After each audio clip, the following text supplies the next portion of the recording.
selamat di dunia dan lebih selamat di akhirat. Al-Mukarram, Ketua Yayasan Amal Taubat, Profesor Dr. Nabi Usman beserta jajaran. Al-Mukarram, Kepala Sekolah Tingkat TK beserta jajaran. Al-Mukarram, Kepala Sekolah Tingkat SD beserta jajaran. Al-Mukarram, Kepala Sekolah Tingkat SMP beserta jajarannya. Al-Mukarram, Kepala Sekolah Tingkat SMA beserta jajarannya. Dan yang saya hormati serta muliakan Bapak Ibu Dewan Guru, tenaga pendidik dan pendidikan perguruan Islam Perkebunan yang mulia Allah. Baik Bapak Ibu yang saya hormati, pada hari ini kita kembali akan melaksanakan kajian Ramadan yang pada hari ini akan diisi oleh Bapak Profesor Dr. Nabi Usman. Dan sebelum itu, sebelum mulai, izinkan saya mempersilahkan Tuan Guru kita melalui sebuah pantun. Jangan Israel. Jangan. Tahu ya.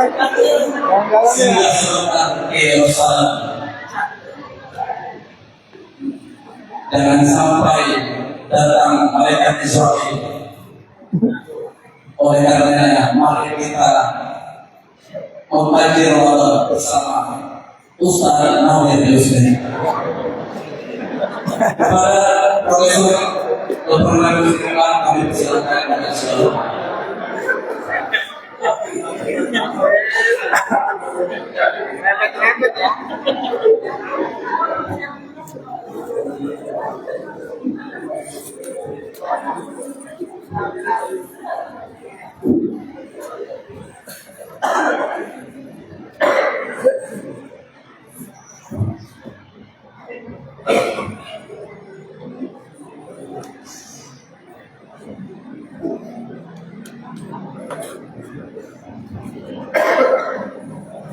Assalamualaikum warahmatullahi wabarakatuh.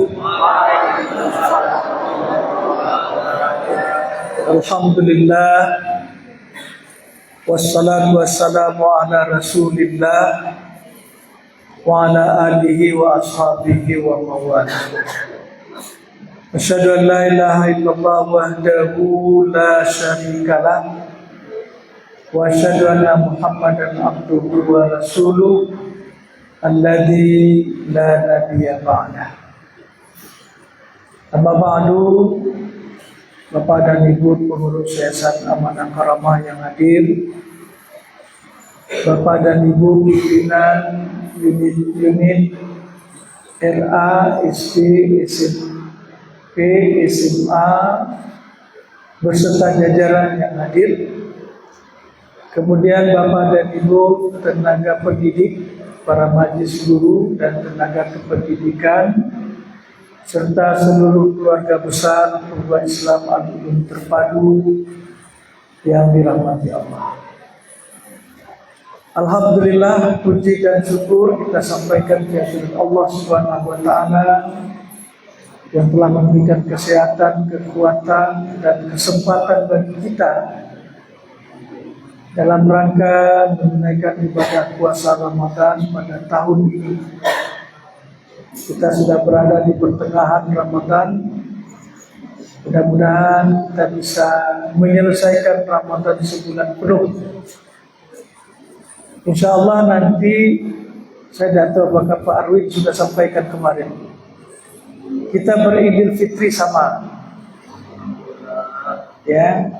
Hanya saja yang memulai tanggal 18 itu puasanya 30, yang memulai tanggal 19 puasanya 29 hari. Tapi Bapak dan Ibu, mana yang sempurna? Keduanya sempurna. Jangan merasa yang 30 sempurna, yang 29 kurang, ya. Karena ketika Rasulullah ditanya berapa hari dalam sebulan itu, Rasul menjawab asyhru hakaza wa hakaza wa hakaza. Kemudian diulangnya lagi wasyhru hakaza wa hakaza, kemudian ditahannya induk jarinya wa hakaza. Jadi kalau 29 atau 30 itu sebulan penuh, ya. Yang merasa yang 30 saya sempurna, yang 29 kurang, tidak, ya. Sama-sama. Baik Bapak dan Ibu, pada siang ini kita mencoba membahas tentang hadis-hadis sahih dan hadis-hadis bermasalah seputar Ramadan, ya. Jadi artinya Bapak dan Ibu, selama bulan Ramadan itu banyak sekali hadis-hadis yang dibahas, dibicarakan, disampaikan, disyarahkan dan diuraikan. Nah, ternyata Bapak dan Ibu setelah diteliti, ya, ada yang sahih dan ada yang bermasalah. Nah, inilah yang akan kita coba untuk membahas ini. Jadi Ramadan adalah bulan mulia yang ketentuan ibadahnya bersumber dari hadis Nabi Sallallahu Alaihi Wasallam selain Al-Quran, ya. Nah, jadi sumber kita melaksanakan ibadah itu adalah bersumber dari hadis Nabi Sallallahu Alaihi Wasallam selain Al-Quran. Tidak semua hadis yang beredar itu memiliki derajat kesahihan yang sama. Nah, ini latar belakangnya, ya. Bisa dinaikkan? Ya, diikut itu. Jangan. Padahal masih membahas ini, ya. Ikuti, ya. Nah, jadi artinya selesai. Jadi ini latar belakang, ya. Nah, tujuan dari kajian kita, presentasi atau ceramah kita hari ini adalah mengidentifikasi hadis-hadis sahih dan yang bermasalah seputar Ramadan, disertai analisis kritis ulama hadis serta syarahnya seperlunya, ya. Karena kalau disyarahkan semua ini makan waktu berjam-jam, ya, dari kitab-kitab syarah yang muktabar. Nah, kita dalam rangka mengkaji ini, ya, menggunakan yang namanya kritik sanad, naqdus sanad, dan kritik matan, naqdul matan, berdasarkan ilmu jarh wa ta'dil dari para hufaz yang terkemuka. Baik Bapak dan Ibu, kita lanjutkan masuk kita kepada hadis-hadis sahih seputar Ramadan. Ini secara garis besar itu ada hadis tentang penetapan awal Ramadan. Ya, ini hadis tentang ru'yah dan hisab. Ya, ini muttafaq alaih. Nanti ada hadis-hadis yang terkait dengan keutamaan bulan Ramadan. Ya, di mana digambarkan ketika Ramadan datang, ya, pintu-pintu surga dibuka. Nah, kemudian juga ada hadis mengenai bahwa puasa yang kita kerjakan itu berfungsi sebagai perisai. Dan kemudian nanti ada hadis-hadis yang berkaitan dengan Lailatul Qadar. Ini adalah merupakan salah satu juga yang sering ditunggu-tunggu oleh umat Islam. Nah, kita mulai dengan hadis pertama, ya, yaitu hadis tentang penetapan awal Ramadan. Ru'yatul hilal. Hadis itu berbunyi, Bapak dan Ibu, sumu li ru'yatih wa aftiru li ru'yatih. Ya. Fa in gumma alaikum fa akmilul iddata Sya'ban salasin. Fa akmilul iddata salasin. Pada redaksi yang lain disebutkan fa akmilu iddata Sya'ban salasina yauman. Ada lagi redaksi yang lain, tidak kita kutip di sini, karena ini ringkasannya saja. Yang juga riwayat Bukhari Muslim, la tasumu hatta tarawul hilal wa la tuftiru hatta taraw. Jangan kamu mulai berpuasa hingga kamu melihat hilal, dan jangan kamu berbuka beridul fitri hingga melihat hilal Syawal. Hadis ini muttafaq alaih, ay ittafaqa alaihi al-Imam al-Bukhari wa Muslim. Dan juga ini diriwayatkan oleh Abu Dawud, At-Tirmizi, An-Nasa'i, Ibnu Majah dan Daruqutni. Nah, Bapak dan Ibu, di sini kita tidak kutipkan hadisnya. Sebenarnya hadis yang kedua tadi itu ada kalimat faqdurulah. La tasumu hatta tarawul hilal wa la tuftiru hatta taraw fa in gumma alaikum faqduru lahu. Ya, itu kalimatnya. Jadi saya tidak munculkan hadis di sini, tapi pada makalah yang lengkap. Kalau makalahnya ini sampai 35 halaman ya. Kalau itu kita baca di sini juga. Jadi di situ ada kalimat faqduru lahu. Maka di sini terjadi variasi pendapat ulama. Mayoritas ulama itu mengatakan faqdurulahu itu artinya fa'akmilu, sempurnakan Sya'ban yang sedang berjalan menjadi 30 hari.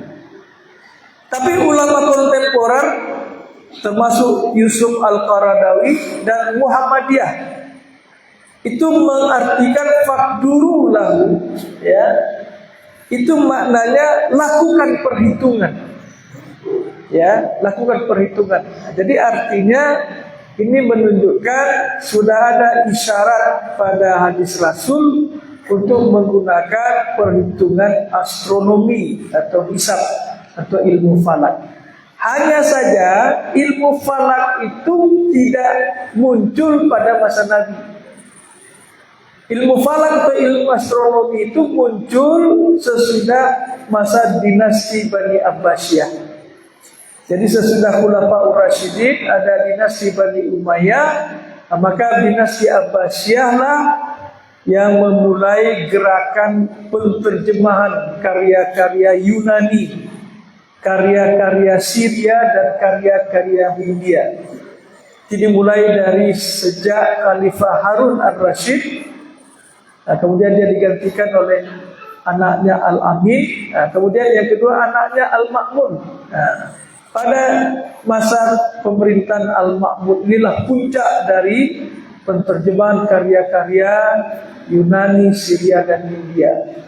Hasil dari terjemahan-terjemahan itu melahirkan ilmuwan-ilmuwan Muslim. Nah, di antaranya lah mereka menemukan yang namanya ilmu astronomi atau ilmu falak.